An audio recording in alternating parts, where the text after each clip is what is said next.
আমি সাকিব আল হাসান, আশা করি সবাই ভালো আছেন।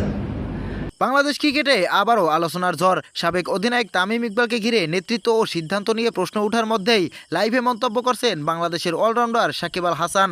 লাইভে সাকিব আল হাসান বলেন, বর্তমান সময়ের ক্রিকেট বোর্ডের বিভিন্ন সিদ্ধান্ত ও নেতৃত্ব নিয়ে মানুষের মধ্যে নানা প্রশ্ন তৈরি হচ্ছে, যা উপেক্ষা করার সুযোগ নেই। তিনি আরও বলেন, বাংলাদেশ ক্রিকেট এমন একটি জায়গা যেখানে সবকিছুই স্বচ্ছ ও গ্রহণযোগ্য হওয়া উচিত। কোনো সিদ্ধান্ত নিয়ে যদি সন্দেহ তৈরি হয় তাহলে সেটার পরিষ্কার ব্যাখ্যা দেওয়া জরুরি। সাকিব ইঙ্গিত দেন, যোগ্যতা, অভিজ্ঞতা এবং পারফরমেন্স, এই তিনটি বিষয়ই নেতৃত্বের ক্ষেত্রে সবচেয়ে গুরুত্বপূর্ণ হওয়া উচিত। তিনি জোর দিয়ে বলেন, ক্রিকেটে টিকে থাকতে হলে শুধু পদ নয়, কাজ দিয়েই নিজের জায়গা তৈরি করতে হয়। এই বক্তব্যের পর সামাজিক যোগাযোগ মাধ্যমে শুরু হয়েছে ব্যাপক আলোচনা এবং সমালোচনা। অনেকে এটিকে শক্ত ও বাস্তবধর্মী মন্তব্য হিসেবে দেখছেন, আবার কেউ মনে করছেন এ ধরনের বিষয়ে আরও স্পষ্ট অবস্থান দরকার। বিশ্লেষকদের মতে বাংলাদেশ ক্রিকেটে এখন সবচেয়ে বড় চ্যালেঞ্জ হলো স্বচ্ছতা, জবাবদিহিতা এবং সঠিক নেতৃত্ব নিশ্চিত করা। প্রিয় দর্শক, তামিমকে নিয়ে সাকিবের এই মন্তব্যের পর আপনার কি মতামত? কমেন্ট করে জানিয়ে দিন আমাদের কমেন্ট বক্সে।